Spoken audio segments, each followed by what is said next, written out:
Hello guys, welcome to Code Bashers. आज का हमारा क्वेश्चन है लीड कोड का क्वेश्चन नंबर 220 कंटेन्स डुप्लीकेट 3। मैं आपको क्वेश्चन पढ़ के बता देता हूँ कि ये क्वेश्चन क्या पूछ रहा है हमसे। Given an array of integers, find out whether there are two distinct indices i and j in the array such that the absolute difference between nums I and nums j is at most t and absolute difference between their indices I and j is at most k। इसका मतलब कि हमारे पास एक array दे रखा है, हमें ऐसे दो इंडिसेस फाइंड करने हैं जो कि सेम नहीं होने चाहिए। जो उन इंडिसेस पे वैल्यू है उनका जो डिफरेंस है वो ज़्यादा से ज़्यादा टी होना चाहिए, मतलब टी से कम कम भी हो सकता है। और जो उनके इंडिसेस का डिफरेंस है वो ज़्यादा से ज़्यादा के होना चाहिए या के से कम भी हो सकता है। एक बार हम एग्जाम्पल से समझ लेते हैं। जैसे हमारे पास एक एग्जाम्पल दे रखा है 1231, इसमें टी ज़ीरो है। टी का मतलब यहाँ पर है कि जो डिफरेंस होगा दो वैल्यूज़ का वो टी या कम उससे कम होना चाहिए, जीरो या उससे कम होना चाहिए, एब्सोल्यूट डिफरेंस। और जो हमारे पास उनके इंडिसेस का डिफरेंस होना चाहिए वो लेस देन इक्वल टू 3 होना चाहिए। अब हम देख लेते हैं, हमारे पास 1231 दे रखा है। इसमें अब हम देख सकते हैं कि जो 1 और 1 है, ये जो दो वैल्यूज़ हैं, इसके इंडिसेस पहली बात तो दोनों डिफरेंट है, सेम नहीं है। और इनके इंडिसेस का जो डिफरेंस है वो है, इस वन का 0 इंडेक्स है, इस वन का 3 इंडेक्स है, तो दोनों का डिफरेंस 3 हो गया। तो हमारी एक कंडीशन तो फॉलो हो गई कि 3 या 3 से कम होना चाहिए इंडेक्स का डिफरेंस। और जो इनकी वैल्यू है 1 और 1, इसका जो डिफरेंस है वो 0 या 0 से कम होना चाहिए था, तो इनका डिफरेंस 0 है। तो हमारी यहाँ पे दोनों कंडीशन फुलफिल हो गई हैं, तो यहाँ पर हमारा आंसर है ट्रू। अब हम एक और एग्जाम्पल देख लेते हैं। एग्जाम्पल है 159159। इसमें जो इंडिसेस का डिफरेंस होना चाहिए वो 2 होना चाहिए, और जो वैल्यूज़ का डिफरेंस होना चाहिए उन इंडिसेस पे वो 3 होना चाहिए। तो हम देख सकते हैं कि यहाँ पर हमें ऐसे कॉम्बिनेशन देखते हैं कि जहाँ पर हमारा वैल्यूज़ का difference less than equal to 3 हो। हमारे यहाँ पे सिर्फ तीन कॉम्बिनेशन ऐसे बन रहे हैं। 1 1 साथ में ले लें, अगर 5 5 को साथ में ले लें, और अगर 9 9 को साथ में ले लें। इन सभी केस में हमारा जो डिफरेंस होगा वैल्यूज़ का वो 0 होगा, जो कि टी से कम है, 3 से कम है। अब हम देखते हैं कि क्या जो ये वैल्यू हैं उनका जो इंडिसेस का डिफरेंस है वो 2 से कम है। तो ये देखते हैं कि जो हमने अगर अगर हम दोनों 5 5 लेते हैं, तो 5 का इंडेक्स यहाँ पे 1 है, और यहाँ पर 5 का इंडेक्स है 1 2 4। तो 4 माइनस 1 होता है 3, तो 3 जो है वो k से बड़ा हो गया। तो ये आंसर नहीं हो सकता। वैसे ही 1 में भी आंसर नहीं होगा और 9 में भी आंसर नहीं होगा, तो इसलिए हमने यहाँ पे फॉल्स रिटर्न कर दिया। अब हम एक बार इस क्वेश्चन की अप्रोच समझ लेते हैं कि हम इस क्वेश्चन को अप्रोच कैसे करें। तो हमारे पास ये इनपुट एरे दे रखा था 1231 और t0 k equal to 3। Conditions जो हमें फॉलो करनी है वो हमें करनी है कि जो वैल्यूज़ हैं वो less than equal to T हों। ये आपको मैं बता ही चुका हूँ। लेकिन हम जब वैल्यूज़ का डिफरेंस करेंगे nums J minus nums I less than equal to T, तो हम उसकी जगह हम ये वाली इक्वालिटी भी यूज़ कर सकते हैं। और हम क्वेश्चन में यही वाली इक्वालिटी यूज़ करेंगे, nums I plus T greater than equal to nums J. अब हम ऐसी इक्वालिटी क्यों यूज़ कर रहे हैं मैं आपको आगे वाली वीडियो में बताऊँगा। और हमारी जो दूसरी कंडीशन थी वो यही थी कि इंडिसेस का difference less than equal to K होना चाहिए। यहाँ पे मैंने गलती से टी लिख दिया है, पर यहाँ पर डिफरेंस जो है वो के होना चाहिए था। ठीक है, अब हमें सबसे पहले स्टेप्स टू फॉलो के देखते हैं। हम सबसे पहले अपने एरे को सॉर्ट कर देंगे, और उनके कॉरस्पॉन्डिंग जो इंडेक्स हैं उनको उससे साथ ही रखेंगे। मतलब जैसे हमारा ओरिजिनल एरे था ये 1 2 3 1, और इनके कॉरस्पॉन्डिंग इंडेक्स 0 1 2 3, जिस इंडेक्स से वैल्यू आ रही थी। अब जब हमने इस एरे को सॉर्ट कर दिया, तो हमें हर वैल्यू के कॉरस्पॉन्डिंग उसका इंडेक्स भी सेव करना है। मतलब 1 के कॉरस्पॉन्डिंग ओरिजिनल इनपुट एरे में भी 0 था, और इस 1 के कॉरस्पॉन्डिंग ओरिजिनल एरे में इंडेक्स 3 था। ये वाला 1 के कॉरस्पॉन्डिंग इंडेक्स 3 था, तो यहाँ पे 3 आ गया। और 2 के कॉरस्पॉन्डिंग इंडेक्स 1 था, और 3 के कॉरस्पॉन्डिंग इंडेक्स 2 था। ये सब हम ओरिजिनल एरे के हिसाब से देख रहे हैं। तो इसलिए हमें जो सॉर्ट करना है उसमें हमें अपने इंडेक्स को भी प्रिजर्व रखना है। ऐसा नहीं होना चाहिए कि हमारे इंडेक्स जो हैं वो लॉस्ट हो जाएं। अब हमने एरे को सॉर्ट क्यों किया मैं आपको एग्जाम्पल से समझाता हूँ।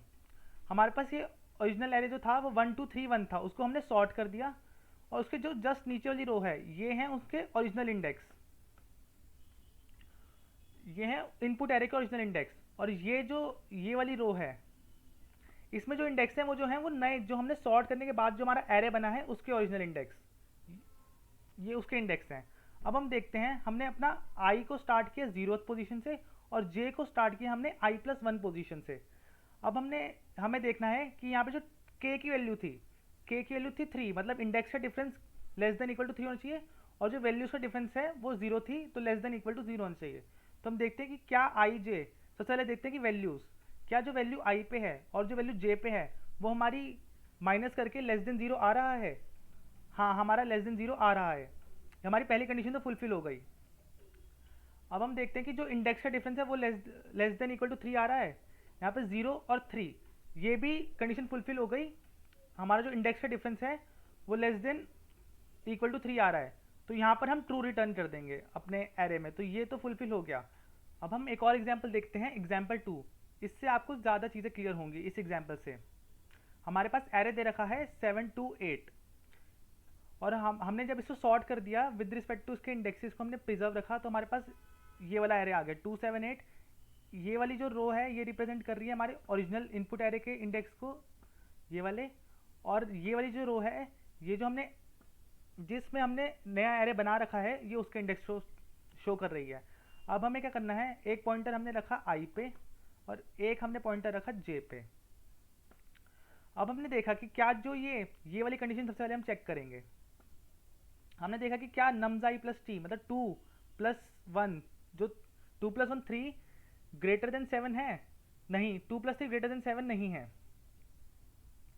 अब आप देखो कि जब 2 प्लस 3 जो 2 प्लस 1 जो 3 था वो 7 से ग्रेटर नहीं है, तो क्या जब हम j को अपना आगे बढ़ा लेंगे तब वो इसके इक्वल होगा?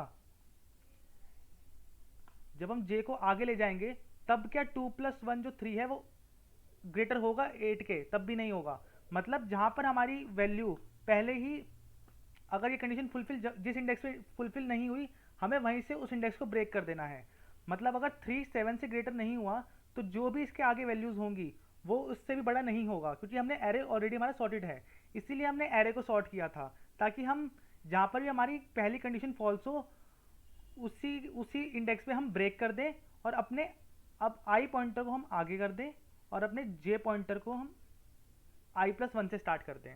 मैं वो दोबारा से बता देता हूँ। जब हमारा आई पॉइंटर यहाँ पर था और जे पॉइंटर यहाँ पर था, तो हमने देखा कि क्या जो हमारी nums of i plus T जो 2 प्लस 1 3 है वो 7 से ग्रेटर है नम्स j से? तो 7 से ग्रेटर नहीं है। अब अगर वो इस वैल्यू से ग्रेटर नहीं हुआ तो कभी भी वो आगे जो भी इस एरे में आगे वाली वैल्यूज होंगी वो कभी भी उन वैल्यू से भी ग्रेटर नहीं हो सकता। तो हमारी कभी भी इसके बाद कंडीशन कभी भी इस पर्टिकुलर i के लिए कभी फुलफिल नहीं होगी। तो हमें क्या करना है, हमें अपने i को भी इंक्रीमेंट कर देना है और j को हमें i+1 से स्टार्ट करना है। अब हमने देखा कि क्या यहाँ पर कंडीशन फुलफिल हो रही है। हमने देखा 7 पे 7 plus 1 8 greater than equal to 8 है जहाँ पे नम्स j है, हाँ है, तो हमारी पहली कंडीशन तो फुलफिल हो गई। अब दूसरी देखते हैं कि क्या जो इनके इंडेक्स का डिफरेंस है वो less than equal to t है और less than equal to k है। तो यहाँ पर 0 है इंडेक्स, हमें ओरिजिनल एरे के इंडेक्स के हिसाब से देखना है।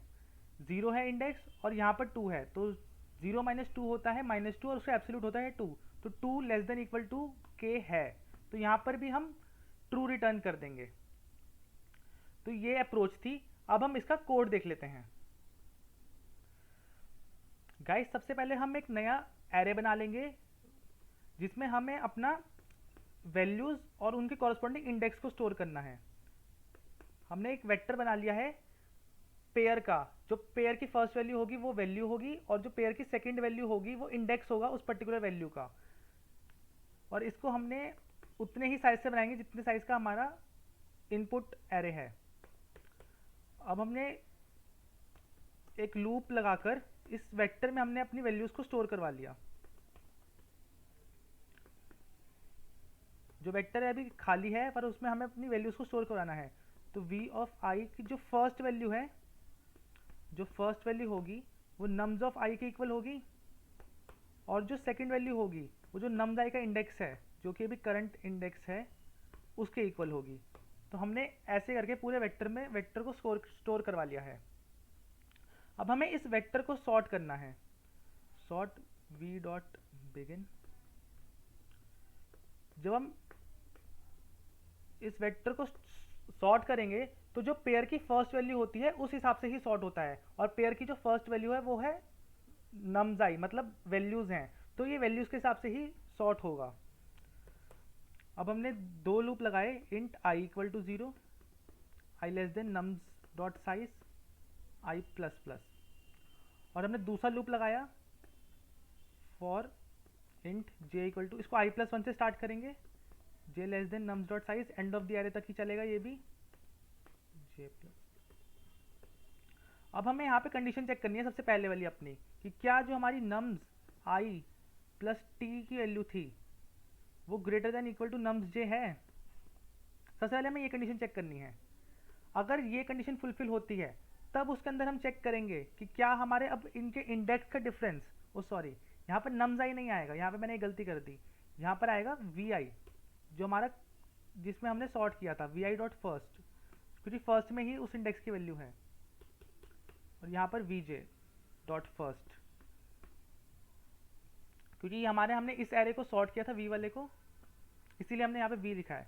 अब हम देखेंगे कि क्या जो उनका ओरिजिनल इंडेक्स था, जो हमारे वेक्टर की सेकंड वैल्यू है minus V J of second, ये हमें देखना है कि क्या ये लेस देन इक्वल टू के है। अगर तो ये भी कंडीशन फुलफिल हो गई तो हमें यहीं से रिटर्न ट्रू कर देना है। अब आप ये देखिए कि अगर ये वाली कंडीशन फुलफिल नहीं हुई, मतलब पहली वाली ही, कि हमें हमारी जो फर्स्ट वैल्यू थी उसमें हमने टी को ऐड किया, तो क्या वो वी ऑफ जे की वैल्यू से सेम है। अगर ऐसा नहीं हुआ तो हमें एल्स में यहीं से ब्रेक कर देना है, ब्रेक।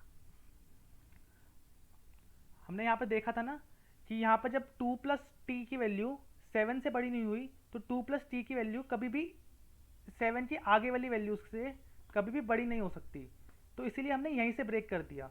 यही वो कंडीशन थी कि जो हमारी ith वैल्यू है प्लस उसमें टी कर दिया, अगर वो कभी भी jth वैल्यू से बड़ी नहीं है तो वो आगे भी कभी बड़ी नहीं हो सकती, तो इसीलिए हमने इनर वाली लूप से ब्रेक कर दिया। अब हमारा सारा प्रोसेस ऐसे ही चलता रहेगा लूप में जब तक ये पूरा लूप खत्म नहीं हो जाता। अगर हमारी कभी भी ऐसी कंडीशन आती है कि जहाँ पर ये दोनों ही कंडीशंस फुलफिल हो रही हैं तो ये ऑटोमेटिकली इस लूप के अंदर ही किसी ना किसी पॉइंट पे रिटर्न ट्रू कर देगा। अगर ये लूप के बाहर आता है कभी हमारा प्रोग्राम, तो मतलब हमें कभी ट्रू हुआ नहीं तो हमें रिटर्न फॉल्स कर देना है। यही पूरा हमारा कोड था। हम एक बार अपने कोड को रन करके देख लेते हैं।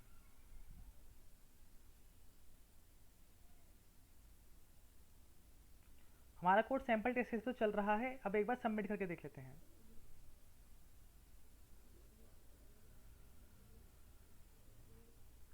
तो गाइज आप देख सकते हैं कि ये ऑलमोस्ट 98% इफेक्टिव आया है हमारा सॉल्यूशन।